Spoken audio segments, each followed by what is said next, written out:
Aquellos tiempos.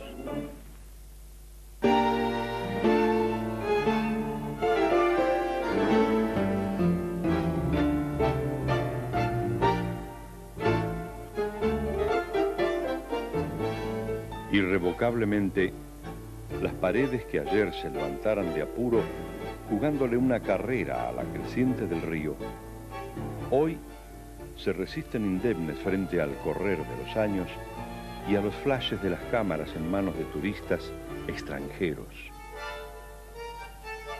¿Qué enigmático hecho pudo haber provocado que este fenómeno de chapas coloridas se rehusara a ceder al paso del tiempo? Hacia 1880, Buenos Aires, la reina del Plata, es un país de inmigrantes mirando con nostalgia a Europa. La desembocadura del riachuelo, hasta entonces una pequeña ciudadela poblada de barcos y hombres de mar, parece ser el sitio elegido por cientos de familias procedentes de Génova y otros pueblos del Mediterráneo europeo que imprimen con su caudal de sueños y esperanzas el barrio que más tarde se proclamaría como la República Independiente de la Boca.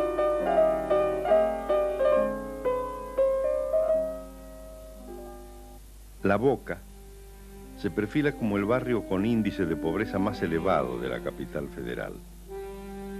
Aún prevalecen los conventillos coloridos, las calles angostas y empedradas, las históricas cantinas, el Club Atlético Boca Juniors y el clima arrabalero que desde principios de siglo quedaron retratados en las pinturas del representante por excelencia de la cultura boquense en el mundo, Benito Quinquela Martín, en fiel unión a las composiciones del músico y poeta Juan de Dios Filiberto, el autor de tango que enarboló con mayor acierto y singular pasión el alma bohemia del pueblo boquense, creador del afamado Caminito.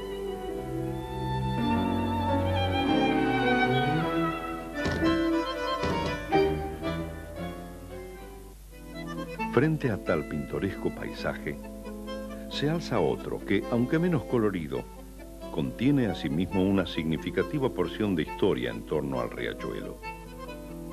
Dock Sud.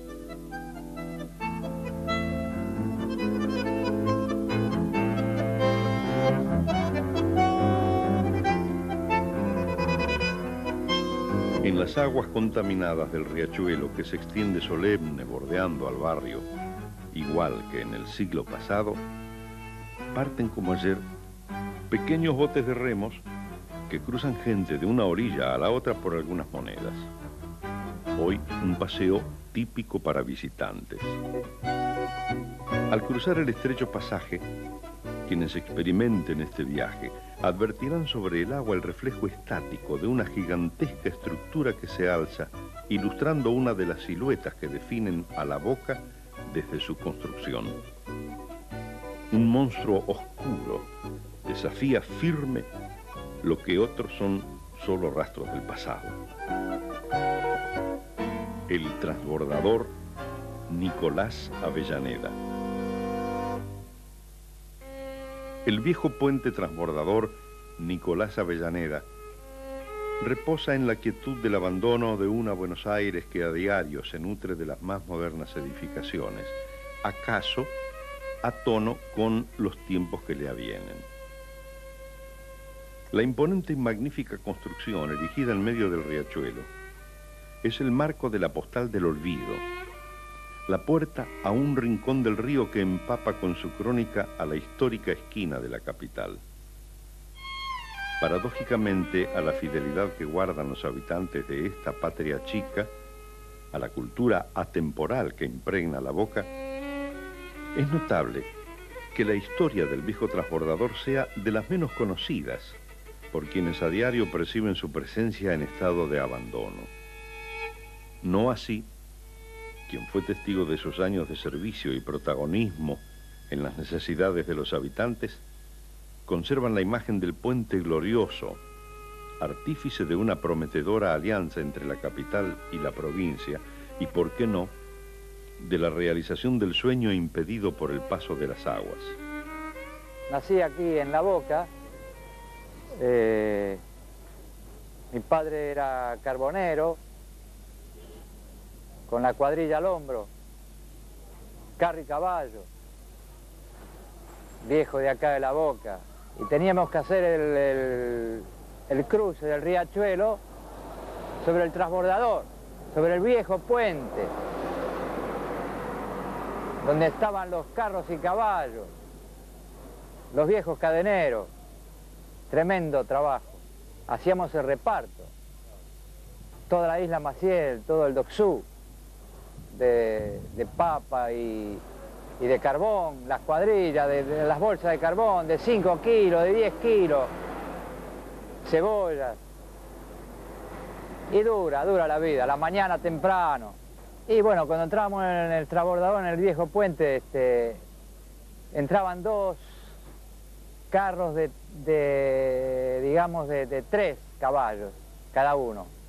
Y el de mi padre era uno solo. Más de eso no entraba. Y a los costados la gente, los pasillos. Era problema porque los caballos son inquietos.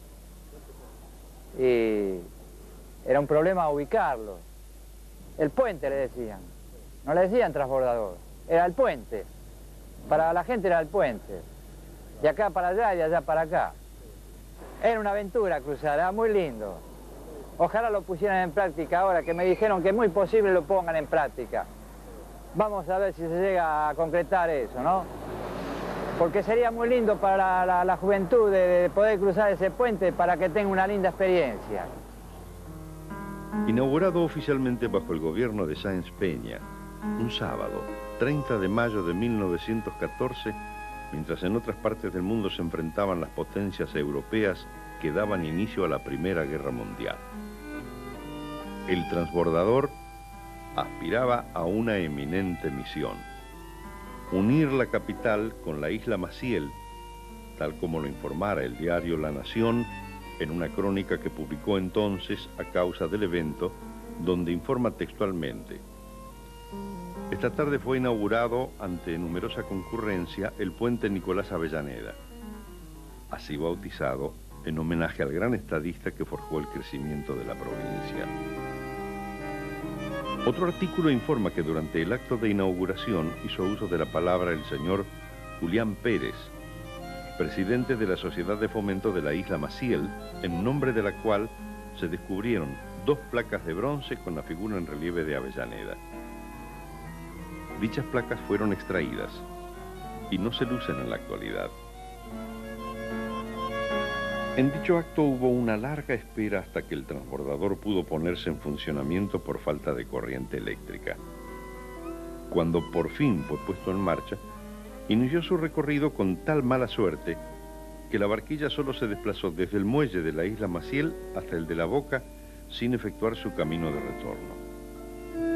Quedó frenado por deficiencias en su mecanismo.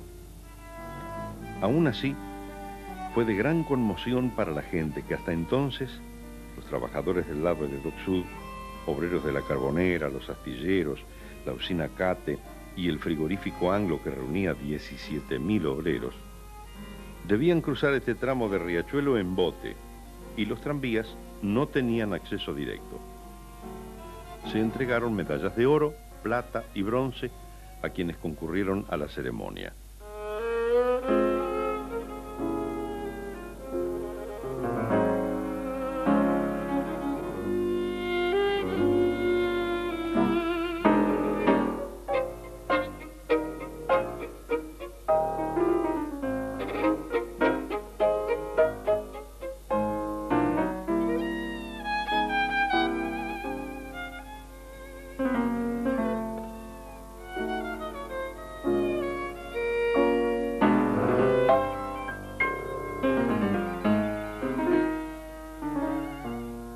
El puente, actualmente en desuso, comienza a proyectarse con 9 años de antelación a su puesta en marcha por la Compañía Ferroviaria Argentina. En 1905 se sanciona la ley que autoriza al Ferrocarril del Sud la construcción de un puente carretero sobre el Riachuelo, en la prolongación de la avenida Almirante Brown, a unos 500 metros sobre la unión del Riachuelo y la Dársena Sud. El puente pasaría al dominio absoluto de la nación. El Ferrocarril del Sud obtendría a cambio de tal donación varias franquicias que la misma ley le otorgaba. Una de ellas era el permiso para el levantamiento de otro puente para trenes de carga frente a la estación Barracas Peña. También, se entiende, la empresa se vería beneficiada con la construcción del transbordador, puesto que el acceso directo facilitaría la explotación de los muelles y otras instalaciones de la compañía concesionaria, cuyos intereses estaban ligados al Ferrocarril del Sud. El puente transbordador, disponía la legislatura, debía tener un tramo central de báscula rodante, sistema Scherzer. Pero al efectuarse los trazos bajo esta consigna, el puente solo podía dejar para la navegación un tramo libre de 20 metros, lo que sería altamente perjudicial. Esto motivó una disposición de reforma en la estructuración del puente en proyecto. Finalmente, en septiembre de 1908, el Poder Ejecutivo aprueba los trazos definitivos que guiaron su construcción. El puente tiene 52 metros de altura. Esta es la longitud que presenta desde las bases de las torres hasta el tope de la viga superior. La longitud de su ancho total, es decir, de base a base, es de 104 metros y el ancho de cada una de las bases es de 27 metros. Las dos torres laterales distan a 25 metros una de otra. Es este el tramo libre que deja para la navegación. Sobre estas torres se sostiene una viga superior de la cual pende un carro sujetado a un cable carril que lo conduce. De este carro superior cuelga la barquilla, el denominado transbordador. Una suerte de canasto de 8 metros de ancho por 12 metros de largo que transportaba peatones, carros y tranvías. Su capacidad máxima era de 30 personas y 4 ejes o carros. Soportaba hasta 50 toneladas. Años después de la cesación de su funcionamiento, a fines de la década del 80, una brutal creciente arrasó con el mismo con tanta fuerza que lo hizo chocar contra el muelle de Dock Sud. Este hecho motivó la determinación de que el canasto fuera soldado definitivamente a tal muelle y desde entonces descansa allí y es contenedor de desperdicios y objetos en desuso.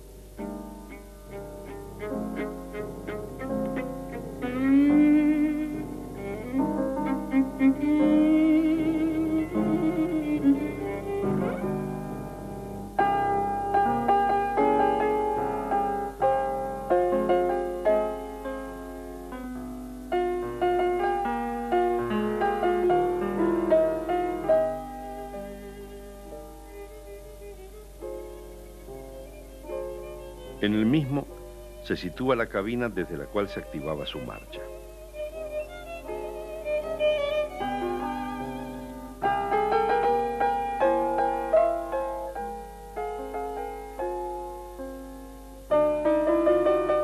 Su desplazamiento de un extremo al otro toma aproximadamente 4 minutos. Cuando el carro está por arribar al muelle opuesto, unos interruptores colocados en el carro superior se accionan automáticamente mediante topes fijos que cortan el circuito para evitar que por cualquier descuido del conductor choque el transbordador con el muelle. Asimismo, estaba contemplada la posibilidad de que a causa de interrupción de la corriente eléctrica quedara la barquilla en medio del riachuelo. En tal caso, esta era movida a su lugar por guinches a mano.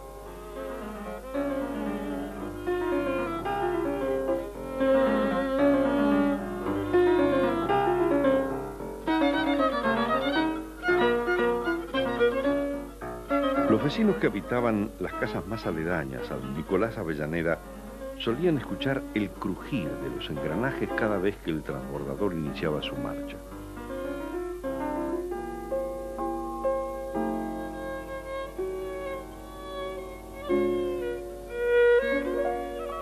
Por debajo de las aguas, paralelamente a la unión que el viejo puente establece entre ambos lados del riachuelo, cruza el túnel, aproximadamente a 40 metros por debajo de la superficie.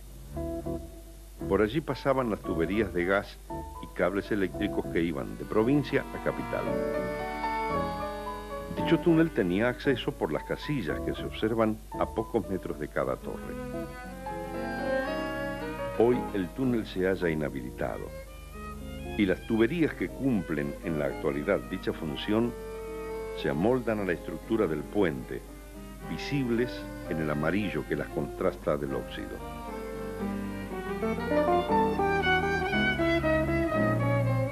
Soy nacido en la isla Maciel, mi padre Héctor Liciani nació en la isla Maciel y mi abuelo cuando vino de Italia en 1876 era patrón de a bordo de los barcos a vela y cuando no tenía trabajo trabajaba en el bote. Fue uno de los primeros boteros en cruzar las orillas de la Boca y la Maciel. Y yo empecé en el año 68, siempre haciendo este mismo trabajo. Nosotros somos una familia tradicional de la isla Maciel, que para nosotros este puente representa mucho, porque de que nacimos éramos chiquititos y veníamos a pasear al puente, que inclusive cuando ya en el año, no sé si en el año 40 y pico, 46, 47, dejó de funcionar. Pero en una oportunidad se rompió el puente nuevo y empezó a funcionar. Funcionó el transbordador, ahora ha funcionado más o menos 6, 7 meses hasta que se reparó el puente nuevo. Y yo he llegado a cruzar en este transbordador. Como esto es algo como, es para el turismo, ¿viste? Pero nosotros no le damos importancia, pero el turismo, ellos ven una cosa tan linda como los franceses verán su torre. Para nosotros, ¿viste? Esto es lo mismo. En 1914, que se inauguró el puente este, se pensaba que los boteros iban a morir. En ese tiempo había como 40 botes. Entonces, ¿qué ocurría? Que cuando el transbordador estaba del lado de Isla Maciel, todos los botes iban para el lado de la capital, del lado de la Boca. Entonces cargaban toda la gente de allá y la trasladaban para acá. Cuando el transbordador iba para el lado de la Boca, se venían todos vacíos a cargar gente de la isla. Y así fue hasta que dejó de funcionar. El horario de funcionamiento del transbordador Nicolás Avellaneda se extendía entre las 6 y las 21. El manejo desde la casilla era simple. No requería al encargado de una exigida capacitación. Podía también ser ejecutada desde la casilla de máquinas encastrada en la torre lateral situada sobre el muelle del lado de la capital.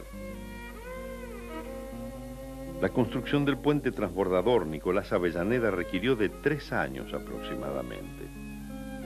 Su estructura es absolutamente metálica y su confección fue encomendada a una fábrica de Inglaterra, Earl of Dudley's Tell, tal como alcanza a leerse en los hierros. Esta fue enviando por secciones las partes del puente listas para su armado. Mientras aquí los contratistas edificaban los cimientos de cada una de las 2 torres laterales, compuestos por 8 cilindros de mampostería de ladrillos de 90 centímetros de espesor en su parte externa y rellenos de hormigón. Estos cilindros pueden observarse asomar al pie de cada pilar. Los cimientos en que se apoya toda la construcción se sumergen 24 metros por debajo de la superficie del agua. Para fijarlos se debió atravesar varias capas de distintas materias y espesores con el fin de lograr que garanticen la resistencia necesaria. Para atravesar algunas capas fue necesario el uso de dinamita.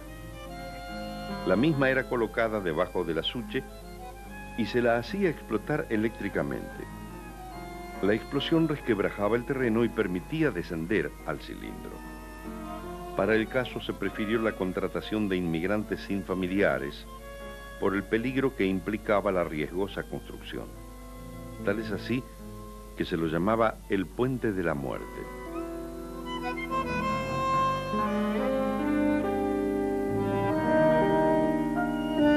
El costo total de su construcción y levantamiento fue de 100.000 libras esterlinas. El transbordador contribuyó con eficacia a aumentar las operaciones portuarias de la ribera sur del riachuelo. Otros dos puentes transbordadores cumplieron idéntica función en la misma época, aunque ya no se los puede divisar en este paisaje. Uno fue el bautizado Presidente Luis Sáenz Peña, librado al servicio público en abril de 1914. Este desembocaba en el pasaje Garibaldi. El otro fue bautizado con el nombre de Capitán Justo José de Urquiza. Desembocaba en la avenida Patricios y se inauguró el 2 de marzo de 1915. Ambos puentes funcionaban con tarifas prefijadas para los usuarios.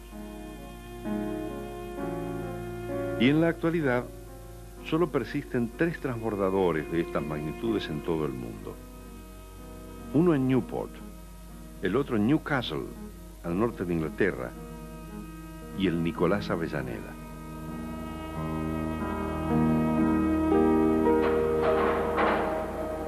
El presidente Roque Sáenz Peña, el Urquiza, y yo crucé el país con eso, ¿viste? Cruzaba.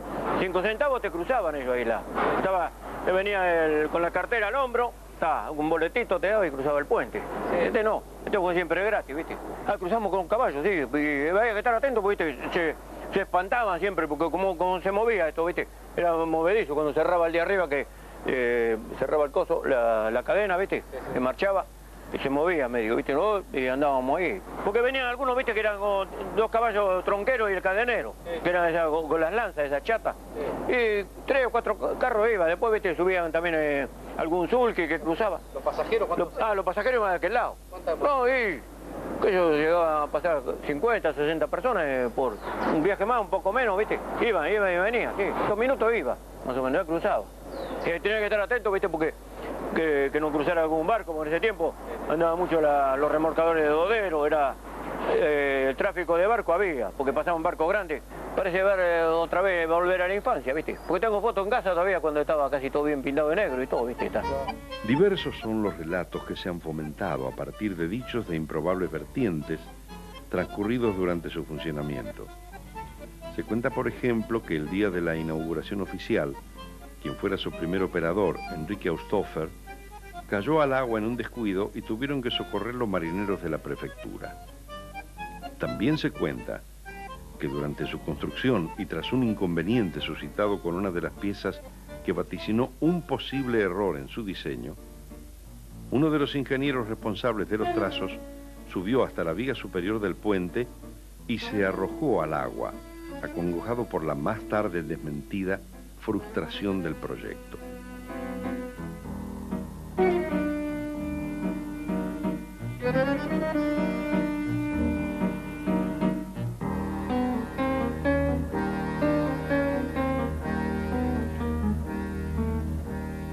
O sea, no puede estar La Boca sin ese puente. O sea, es como decirte, por eso yo digo que es como una Torre Eiffel, ¿no? Porque realmente es una de las estructuras más importantes que tiene el barrio.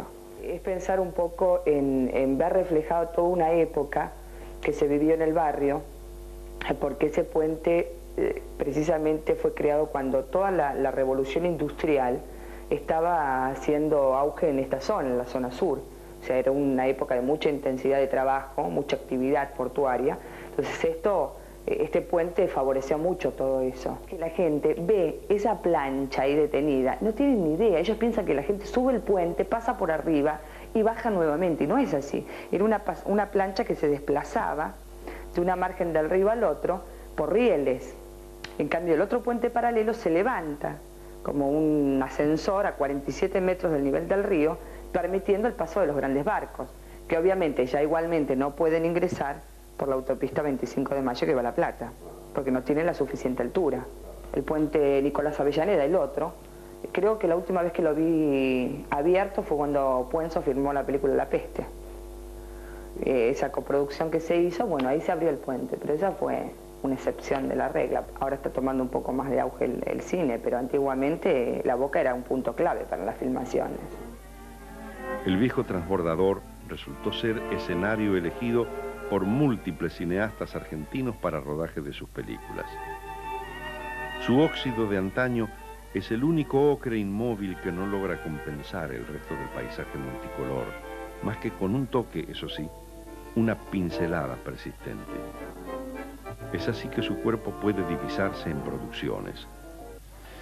También se dieron cita allí espectáculos al aire libre de notoria asistencia de público. Al pie del viejo Nicolás Avellaneda amarró su propio bote un inmigrante de Grecia que llegara a Buenos Aires con $60 en el bolsillo y que en cuestión de años se convertiría en el gran magnate Aristóteles Onassis.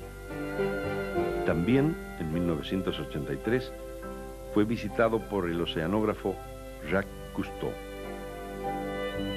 Hoy su imagen también se reproduce en infinidad de artesanías para recuerdo de quienes visitan la Vuelta de Rocha.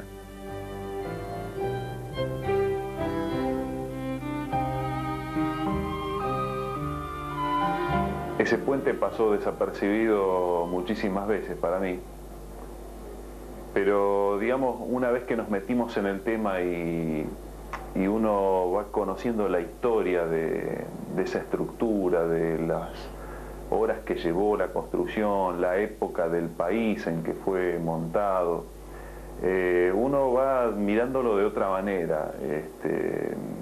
Realmente es imponente, es una estructura no solo por el tamaño que tiene, sino que nos ha tocado subir prácticamente hasta la parte más alta y cruzar por la viga de una punta a la otra. Y ver Buenos Aires de ahí arriba es fabuloso, es fantástico. No se escucha prácticamente el tránsito de Pedro de Mendoza.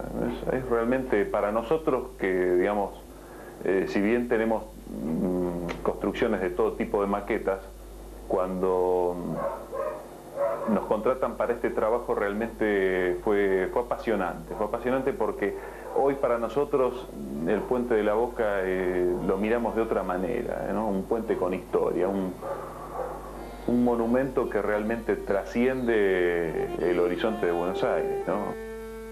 El mismo fue de a poco quedando en desuso hacia 1940, a partir de la construcción del nuevo puente Nicolás Avellaneda, en su época el mayor de Sudamérica, que inmediatamente reemplazó los servicios del viejo transbordador.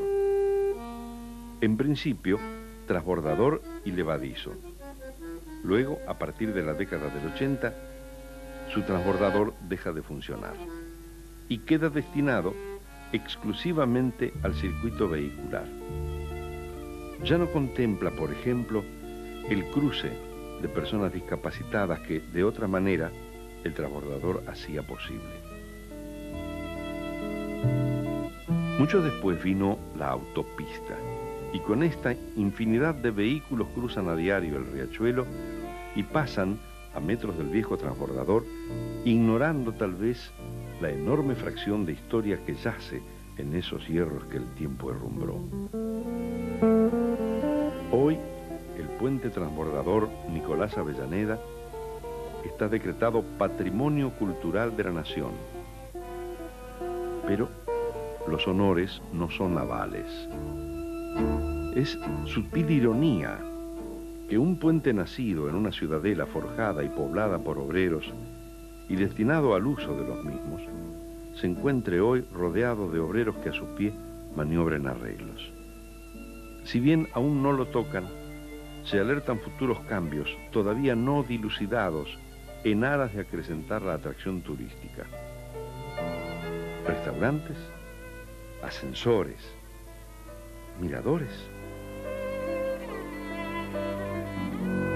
El puente amanece una vez más. Viejo y cansado, espera en su oscuro el veredicto final.